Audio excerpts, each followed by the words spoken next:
Hey everyone, it's Richard Metal Fan here, bringing you guys a brand new 2022 album review.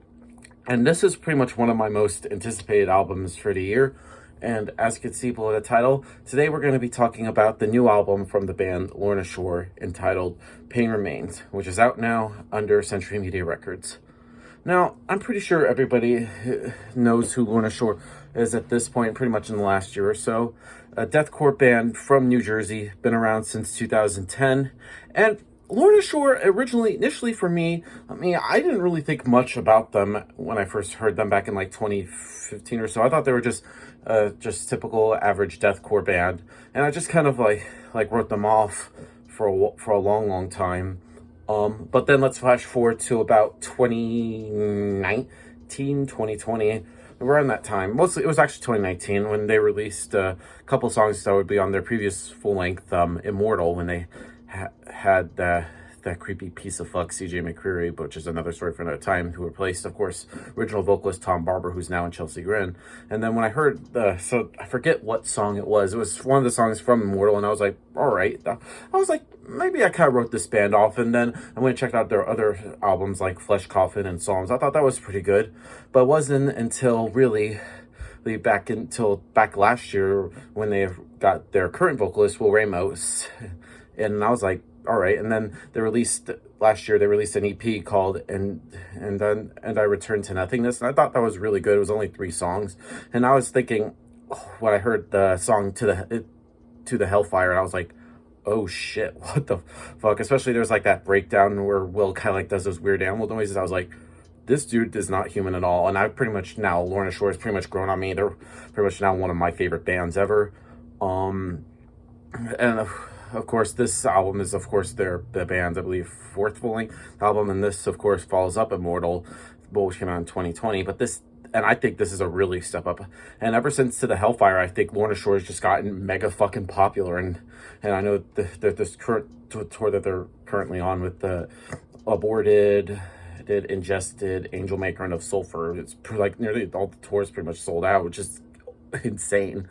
One thing to know is just the production on this album is great. I think it really steps up. It has a lot of like symphonic elements to it, a lot of orchestral, which I think really gives the songs more kind of like a bombastic, kind of like epic vibe, and almost kind of like with some of these songs, feels like they have more of a kind of like a black metal feel, and more symphonic, some metal sound, kind of similar to like Flesh God Apocalypse or Dimmu Borgir, Your Cradle of Filth. I think that just sounds fucking sick. And then Will Ramos, this dude is the same age as me, and I don't even know how he does it. Like, he's pretty much, in my opinion, one of the best vocalists in metal going right now, and I think he definitely shined, especially coming from the EP last year to Pain Remains. I just think it's a fucking step up. The guitar work on this album is pretty tight. Andrew O'Connor and Adam D'Amico's guitar playing are great.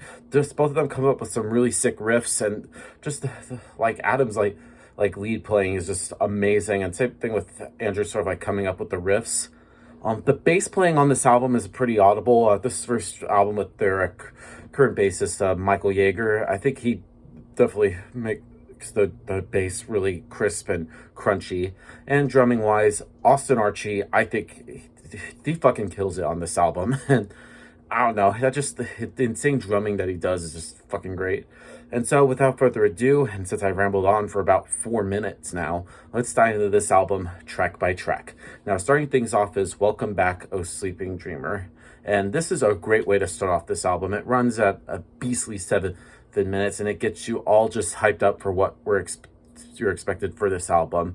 It sort of like shows like thematic sounds that you're going to hear a lot on Pain Remains, and the band pretty much shows a dramatic and opera intro packed with some ever-bursting bass that's just so thick, and then a slamming Purge of Hell from Lorna Shore, accompanied by one of Will's longest freaking nonstop vocal energy that we might have ever heard from him. And this is it's hard to know. As pretty much heard from like the singles that they released before this album, they could have like doubled down on the symphonies with this record, and while it's sustained on every track, it is a variation or execution that really just keeps it fresh. And I think this the first song, of course, could be a crowd favorite, as it holds no prisoners. And it's a really great way to start off this album. Then we move on to Into the Earth. Now this song just bursts right into oblivion within the first 10 seconds, and the breakdowns just are really well executed within the first 2 minutes, and you'll find yourself just shaking your head at how is this band just keep delivering just a really great original music. And the heaviness ratio within like the symphonic elements and Will's like great vocals, you'll be in awe with yet a remarkable release from this band. I just think so far we're in a really good race. Can't even talk right now. It's just amazing. Next up we get to Sun Eater.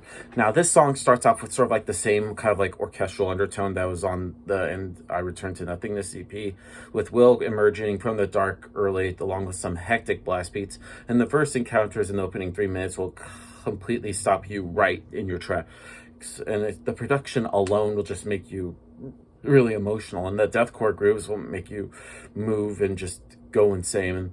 And then the midsection is packed with some really great technical riffs, and then it begins in the build-up, and then Lorna is just preparing for a disgusting end.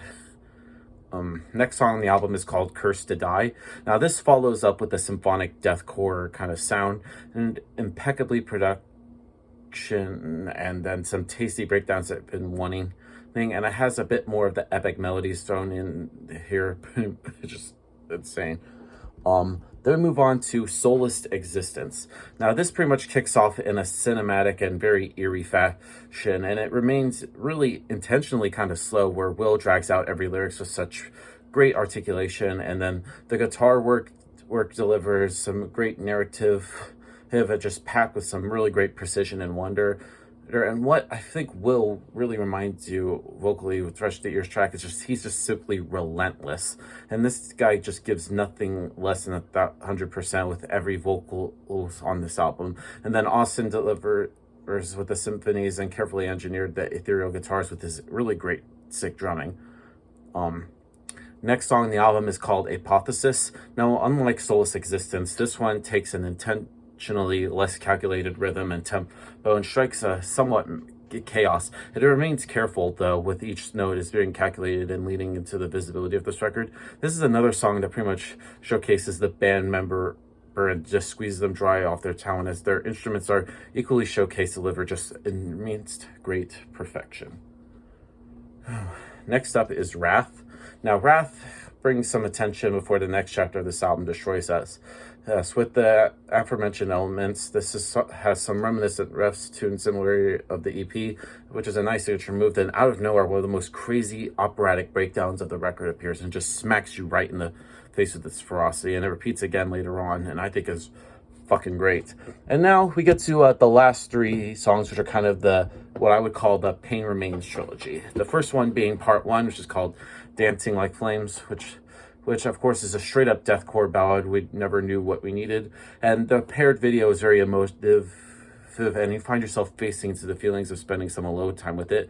And the approach remarkably is different from the rest of this record, and it feels like it's building up to something big. And then Will's kind of like melodic, unclean kind of vocals show really unique, and it pretty much nothing you've ever heard from a deathcore band or a vocalist. And it adds sort of like a next level kind of intensity to it. And then we get to part 2, which is called After All I've Done, I Disappear. What I love about here is how the final section of part 1 kind of like speeds up subtly, which merges into the next part, which is still exceptionally symphonic and reminiscent of like the former. Definitely packs up more of an aggressive punch. And then it leads into the final song on the album, which is part 3, called In a Sea of Fire, which is the longest song on the album, which is 9 minutes long, which is pretty much where we're at right now in this video. Not even bullshitting right here. This album and the trilogy closers spend nearly 2 minutes in an operatic either before Will bursts in with the band with some really great orchestral group right here. And this is the catharsis that needs after what we've exposed to so far with this album. Of course, Adam just delivers a really great guitar solo that we've heard on everything on the Cave It Speaks that he hasn't heard so far on this album. And then Will just 6 showcases of really sick range, and this is just a really great song. Like this track is like 3 in 1. It just gets over, and then the sympathetic elements return last time before they spend a minute on the outro. Now, overall, Pain Remains by Lorna Shore, definitely a really good album. I was definitely impressed with this. I just think that they pretty much gotten really big hype after this since in the last year or so, and I'm really proud of them. So if I had to give this album a score, I'm going to give Pain Remains by Lorna Shore a solid 8.5 out of 10. It's a really good album. And if anybody's going to see them on the 27th at the Masquerade, I'll be there. Just come say hi to your boy. So yeah, that's my review of the new Lorna Shore album, guys. Let me know in the comments what you guys think about it, and I'll see you all in the next video. And as always, keep it metal.